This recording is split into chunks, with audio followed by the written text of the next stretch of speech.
Hey everybody, welcome. We're doing something a little bit different today because we are in the actual studio and I get to interview my good friend Ian Bick. Everybody has asked this dude the same questions over and over and over again. He has told his life story repeatedly, so I'm going to try to touch on some of the finer points that maybe some other people haven't missed and be a little bit original with this. Ian, thank you for being here today. JD, thanks for having me, man. I'm kind of nervous for these questions right now. As you should be. Oh, shit. Very. I'm not a sex offender, I promise. We'll find out. All right, ladies and gentlemen, are you ready? Here we go. Ian, what's your social security number? JD. If you don't want to tell me on camera, that's fine. Just write it down for me. I'll be doing some shopping later. Asked and answered. Yes.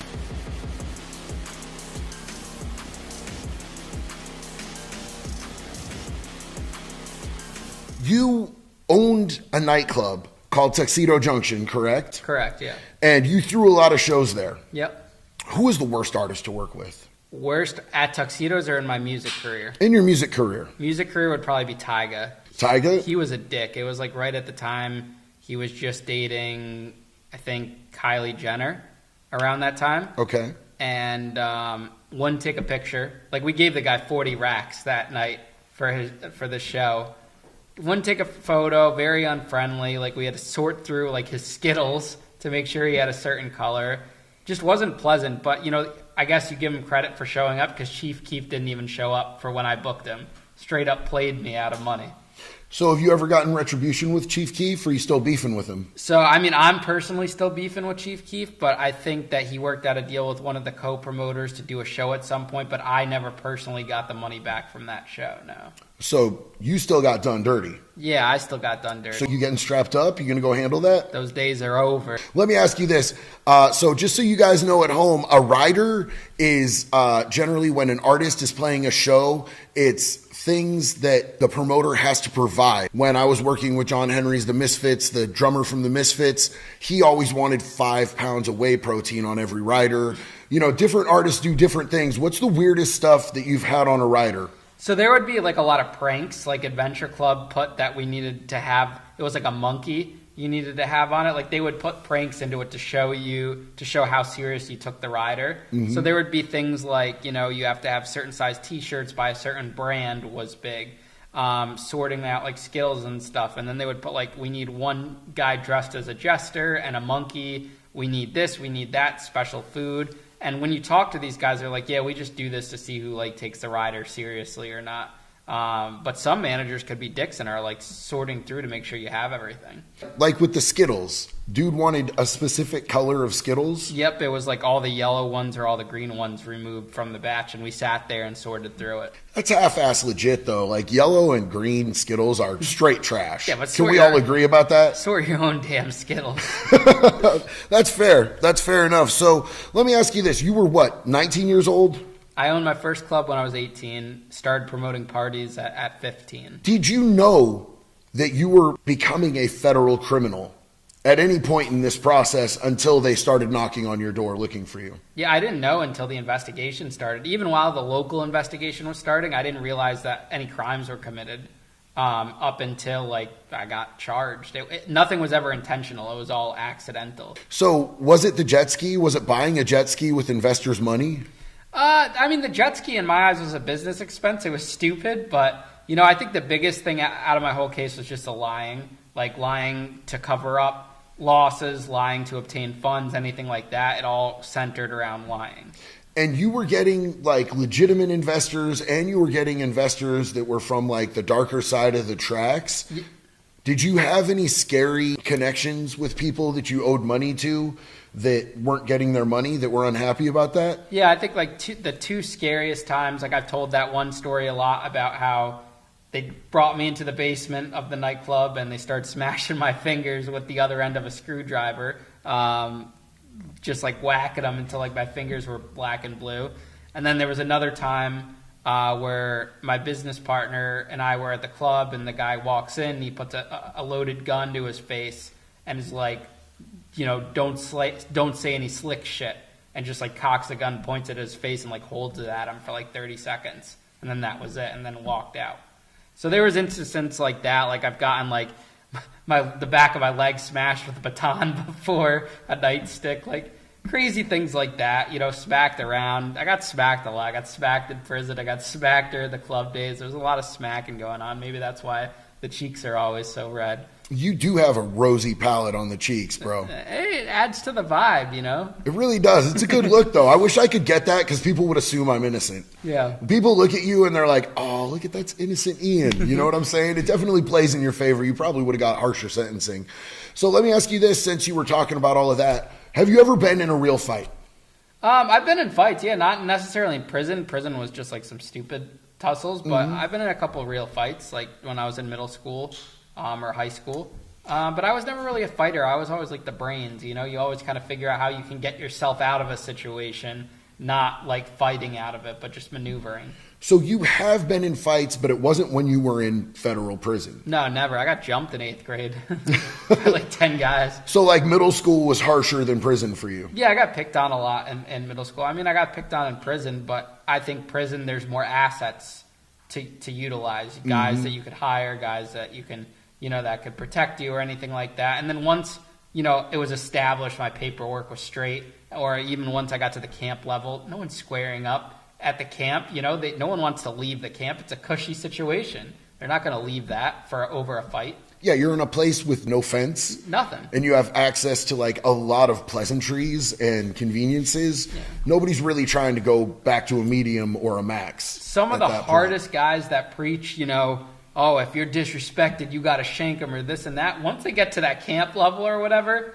they're turning into some sissies real quick because they don't want to leave.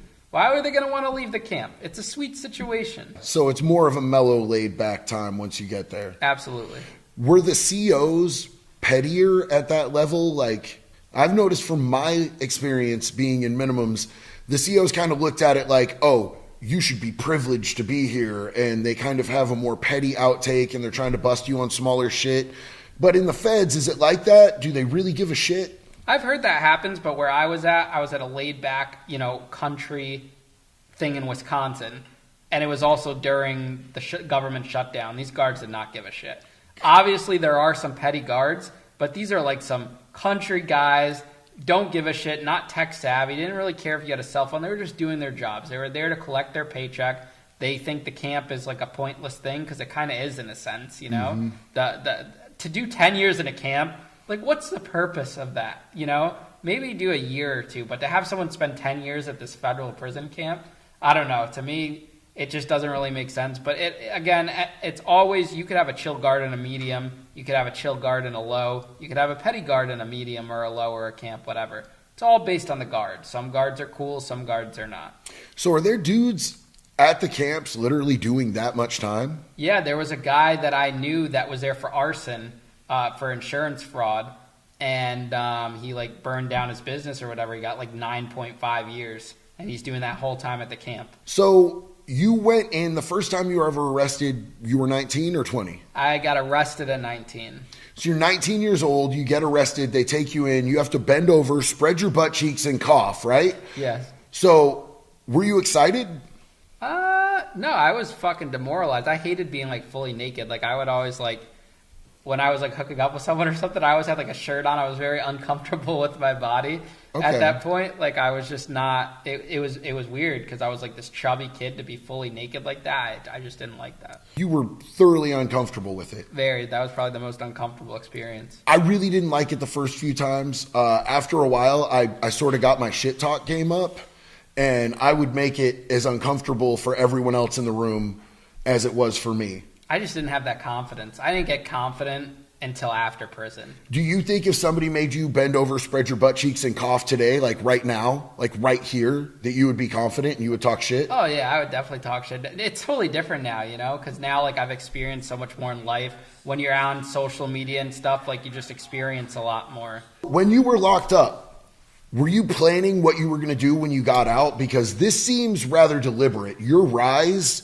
in social media and everything that you've done as far as your marketing seems plotted out. Were you planning this? No, I mean, a lot of people don't realize this, but I got out 4 years ago. Like a lot of the guys that you see on social media, they get on social media once they get out. They're still on probation. Like a lot of our fellow prison TikTokers or prison YouTubers or stuff, they'll get out and then they'll go on it.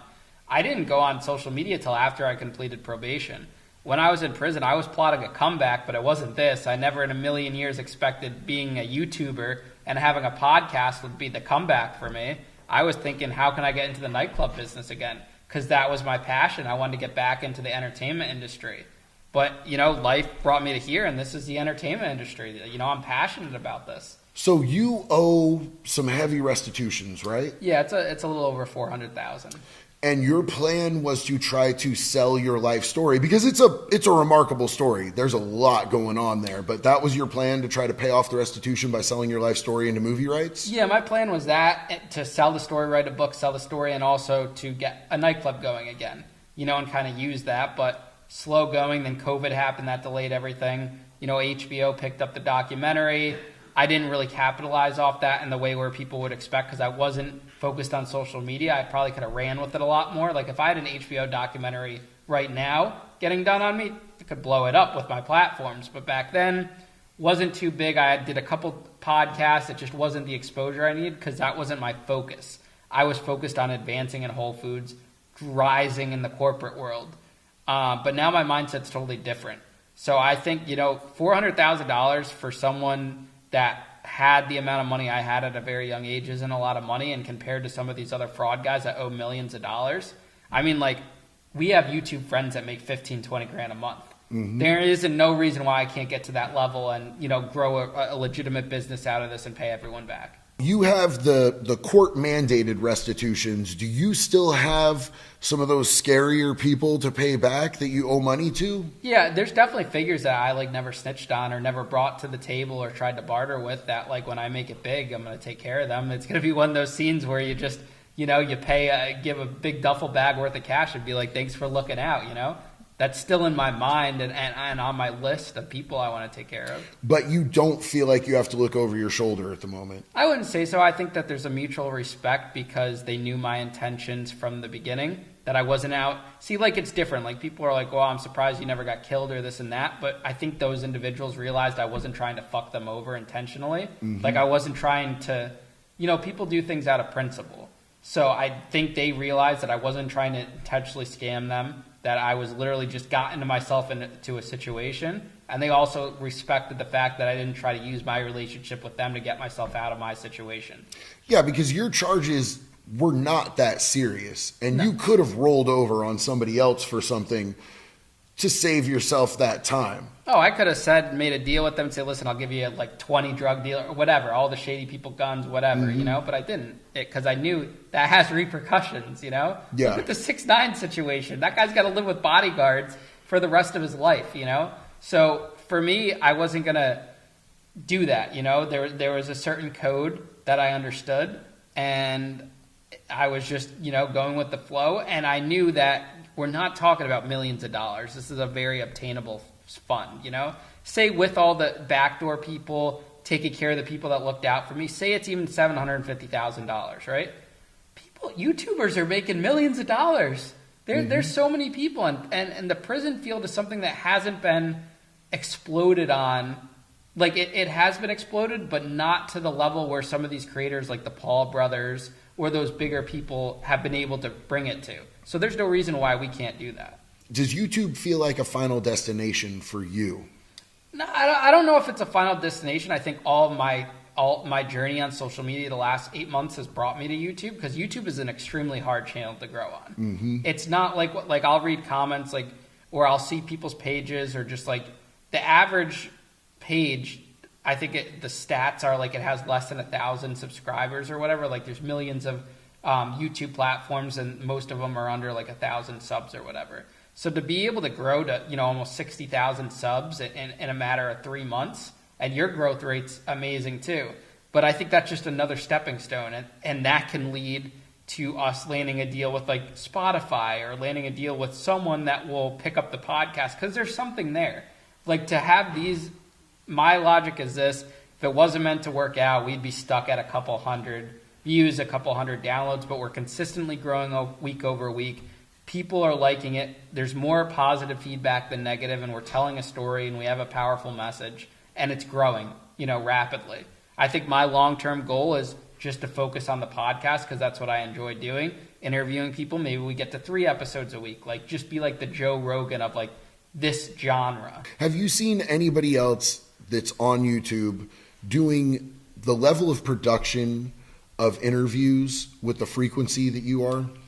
For our genre, no. I mean, there's specifically for the prison genre. No, I don't think so. I think that there's a lot of you get what you put into it, and I think that there's a lot of creators, no hate on them whatsoever, but have been very, when you start out in this thing, because I was this mindset too, you're very solo focused. When you're going into social media, you're focused on your stories, you're focused on building your brand, whatever, which is respectable. We all do that. It then comes to the point where how do you make this long term? Because I can't sit in my car, which is how I blew up on TikTok, talking about my stories for the next 20 years.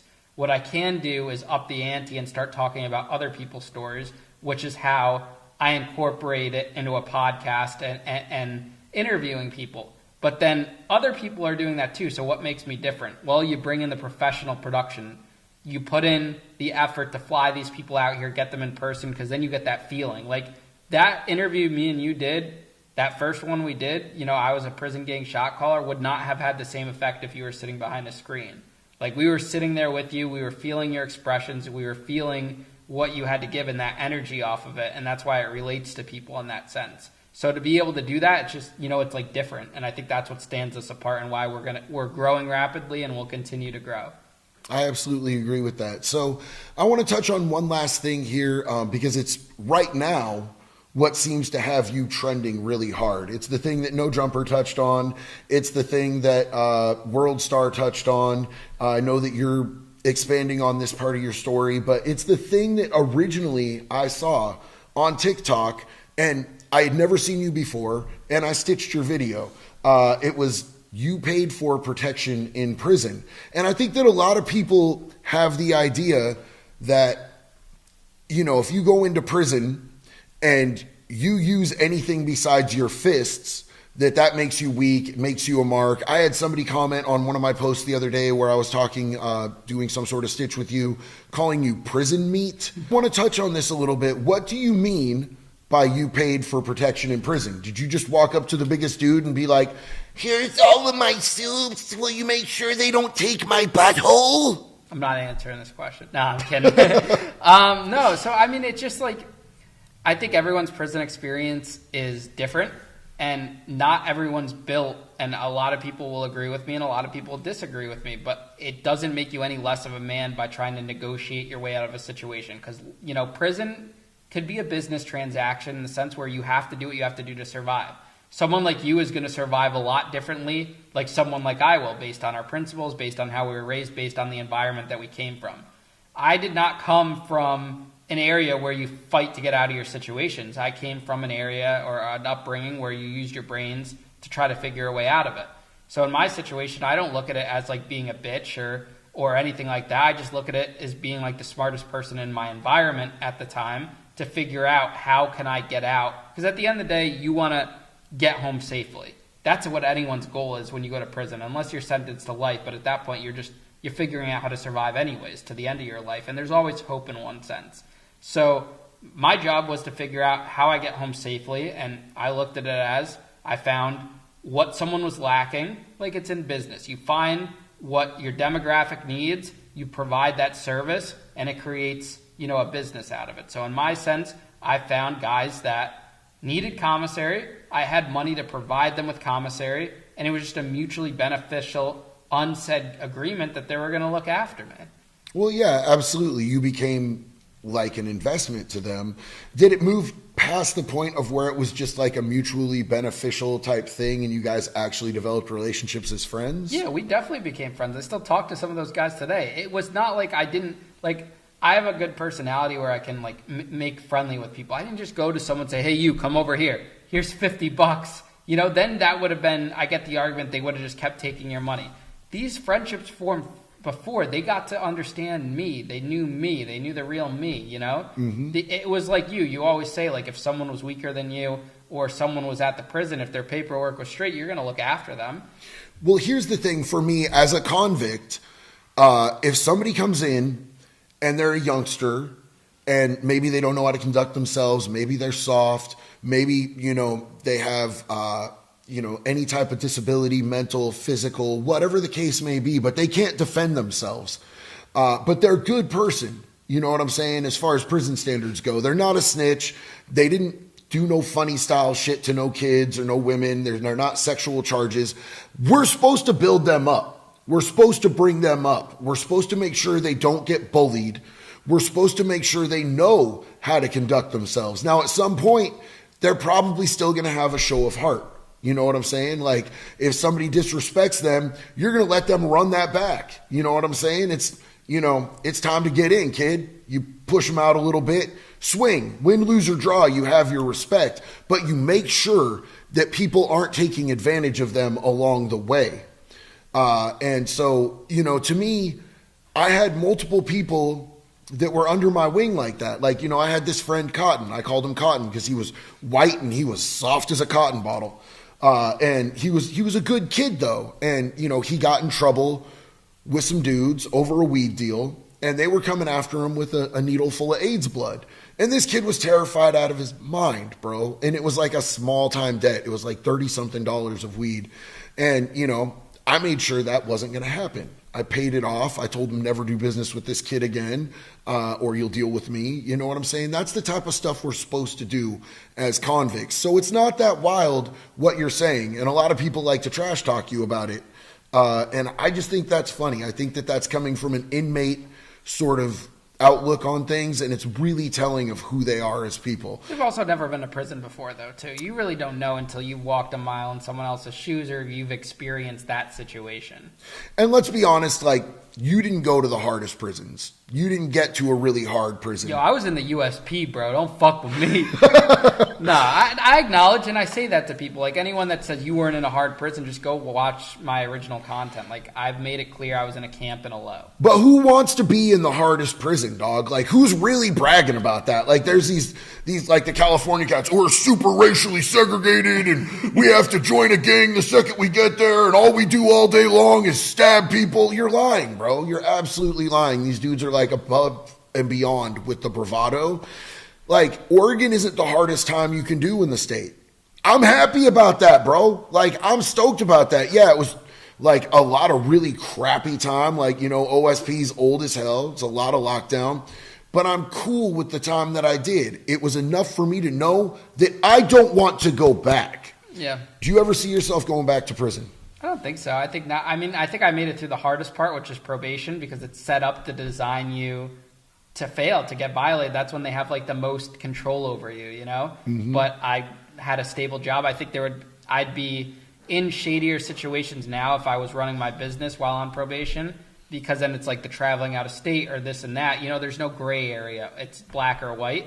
But I mean, now, I don't do anything illegal. I'm not involved with anyone that does anything illegal. I don't take in the only shady thing that I could ever get involved with again is like taking investments, and I'm not doing that. I'm self-sufficient on that level. Like, I'd rather go drive Uber before I take an investment from someone.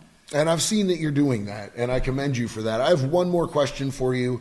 I noticed a theme with a lot of the people that you have that have done prison time on your show, that you pick people who have turned their lives around and are giving back to their community in some way, shape, or form. How do you see yourself fitting into that? Where is something that you're giving back to your community, or a way that you're having a positive effect on the world? I mean, I think I definitely have a positive effect on the world with the stories I'm putting out. Like, I think my story and the stories we showcase give people hope. And it's not just someone that's been to prison. It's someone that lost their job, got a divorce, going through anything, any type of problem. They look at stories like ours and they are like, wow, if that person can get through that, then I can get through whatever situation I'm doing too. So I think if I continue to grow my brand based off of that, like, I'm just like spitting proof that your mistakes don't define your future. And that's what I want to run with. This is like the money, the fame, all that comes, later on. You don't focus on that. You focus on doing good and creating that story. And I think right now mine is just like that comeback story that a lot of people want to see me win. Like, on that level, people are silently or publicly rooting for me because what I've been able to do in a short amount of time with the world against me and not much to work with, it's inspiring. So I just got to keep running with that. And I get comments all the time, on my DMs, on comments, whatever, people that just like, you give me hope and you inspire me. And so that's what keeps me going. That's why we got to keep fighting. I agree, and I appreciate your time today, man. That's all that we got for today, y'all. I really appreciate you guys riding out with us. Until the next one love, and be good or be good at it.